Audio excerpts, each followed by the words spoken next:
Helion's approach to fusion is a little different from most concepts. Our machine utilizes pulse-magneto-inertial fusion. Instead of running continuously, the system works by brief pulse.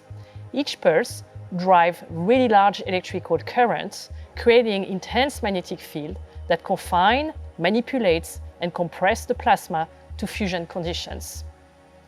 And then the system resets, and it does it again, and again, and again, and again. From a materials perspective, it is both fascinating and extremely challenging. Every pulse pushes our materials to their limits, and it does not that only once, but millions and billions of cycles in a real power plant.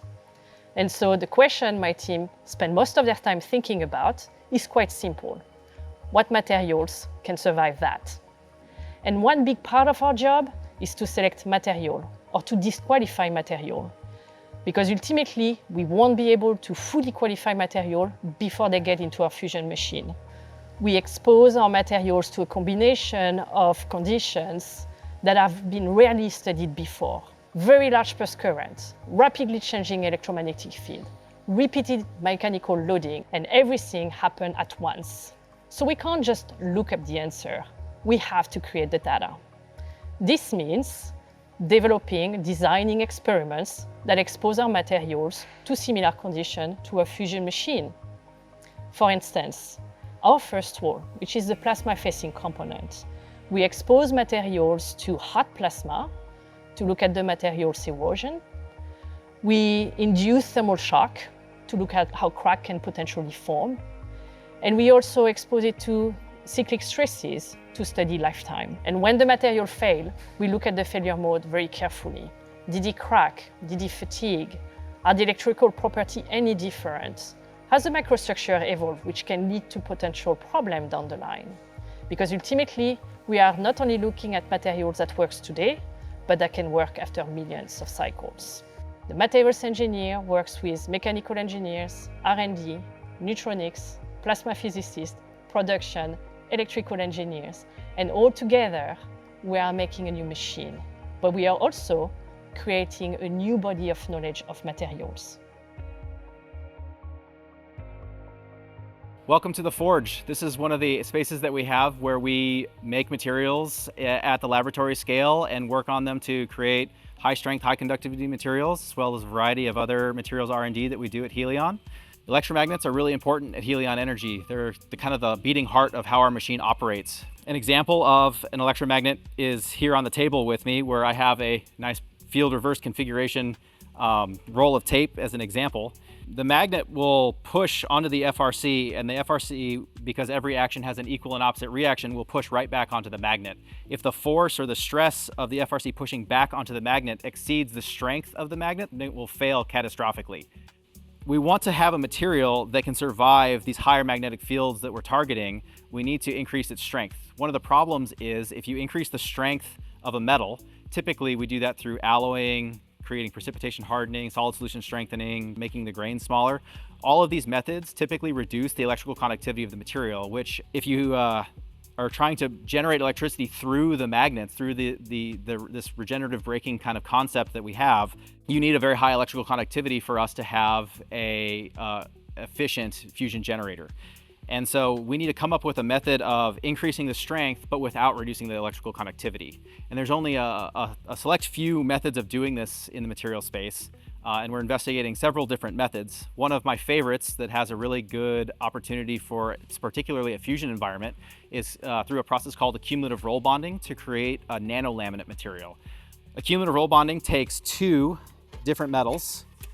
We're taking basically pure copper and pure either iron or niobium.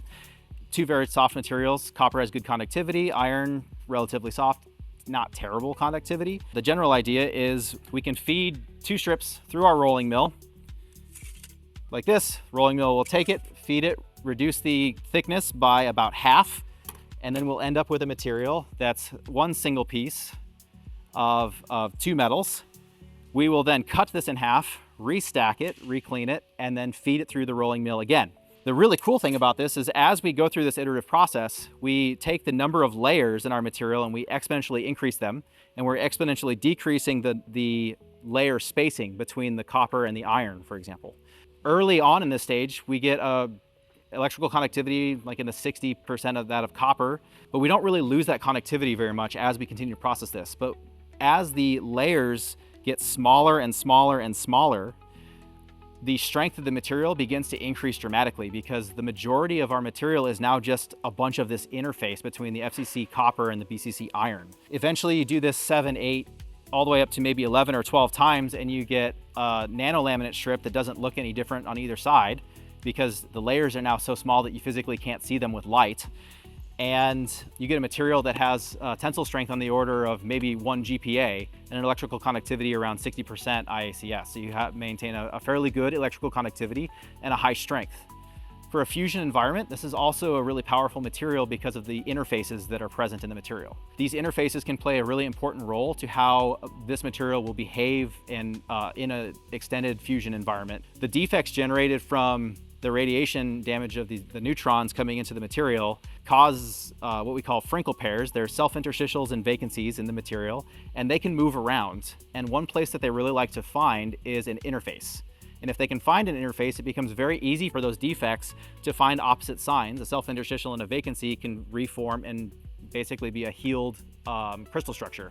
And so this material has its own kind of healing mechanism because the layers are so small. Our target is on the order of less than 100 nanometers, that the defects don't have very far to travel to find the interface, and then they can annihilate with each other, and we're effectively able to heal radiation damage. We're actively working with industry partners to create much larger industry scale nanolaminates. What I'm holding here in my hand is a copper iron nanolaminate with a layer spacing of about 60 nanometers.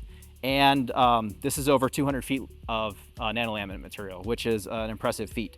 As we continue to scale this technology up, we're going to make this sheet wider. We're also going to make it much thicker and eventually start making prototype coils, then move on to making real fusion generating electromagnets with nanolaminate plates. So if you think the magnets like an electron highways, the electric materials as an electrical insulator are simply the walls that confines these electrons and where they flow. If these materials fail, we cannot control where electricity goes. So that's really important for us to understand how these materials behave under these strong electromagnetic fields, temperature, and radiation. So we study these extensively in this bay where I'm standing right now. You can think of these as first just magnets or electrodes. There's nothing in between. When you put the electric material as an insulator in between, initially you have your charge centers or dipoles inside the material, all randomly oriented. And again, there is no electric field yet. We haven't fired the magnets, but the moment you apply the magnetic field and the electric field, what's going to happen is like you're going to start charging the electrodes first, plus and negative, with the electric field that we're applying. Now you have the electric material in between. Now you have oriented with increasing voltage. You're orienting the material dipoles with according to the electrode plus and negative charges here. So if you look carefully, once these dipoles are oriented, you now have negative signs close to the positive electrode and positive signs close to the negative electrode. And this creates its own electric field, which is opposing to the external electric field. So this is going to be the internal electric field. So what's happening here by creating this internal electric field? We are opposing to the electric current inside the material. So it's not allowing easily for the electrons to flow through the material. So we're actually separating it and holding it inside the material. That's why they can withstand really high voltages and really high electric fields. The electric breakdown is simply how much of a voltage or electric field these materials can sustain before they break down. Because there will be a point they are not going to be able to create strong internal electric field that's going to oppose the external one, and they will fail at some point. A good analogy is lightning. A lightning is simply the breakdown of air. You can think of air as a dielectric. It breaks down around 3 kilovolts per millimeter. It means that whenever you shoot lightning outside, for that 1 millimeter gap, there is more than 3 kilovolts of potential.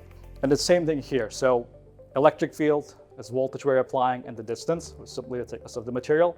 That's one of the failure modes. The other failure mode we're looking into is the surface tracking. Currents usually want to follow the path of least resistance. So while we're increasing the electric field between the two electrodes, what can also happen, instead of currents or electrons trying to go through the material, they may actually go around the material and still can short the system and fail. We're looking at both of those failure modes extensively and trying to analyze them, understand them under different high temperature conditions, radiation, and as well as moisture and aging and lifetime and different waveforms, which is really important for us. So what's happening with the high temperature is that temperature is giving your electrons enough mobility to move inside the material. So as the temperature goes higher and higher, your electrons can move more easily, more electron mobility, because you're now giving more energy to them. And that's gonna actually facilitate the process of the breakdown. You're gonna have a lower breakdown. So if you are breaking at, let's say, just giving you an example, 50 kilovolts per millimeter, at higher temperatures, this can drop to 30. And with radiation induced like temperatures, this can be much lower. Polymers in general are really good in conventional settings until there is radiation. Therefore, we started looking into better options, such as ceramics, that we have an extensive program going on right now to understand the behavior of these materials, which are more thermally stable, as well as more stable under radiation, and more promising for dielectric applications too as an insulator.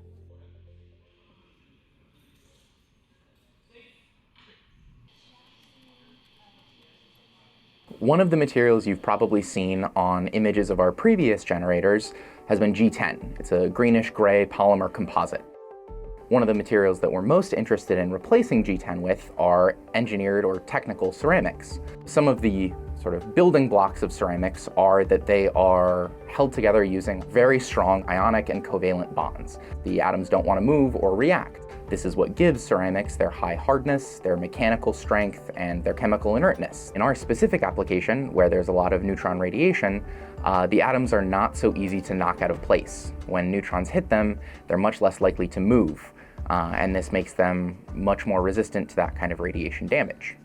One of the disadvantages of ceramics in general is that they're brittle. They're very strong, but when they break quickly. And so it's really important for us to characterize them thoroughly and make sure that we know exactly when they're going to break and how they're going to break before we use them on the generator. Technical ceramics are not like your sort of standard pottery. They are made of similar base materials, but you ball mill them down to tiny sizes, microns, nanometers, that kind of thing. You mix that with the additives and binders and things like that, and then you press those powders together into what's called a green body. You can then machine that, and then you put it into a sintering furnace, which goes up to really high temperatures, something like anywhere from 1500 degrees C to 2500 degrees C.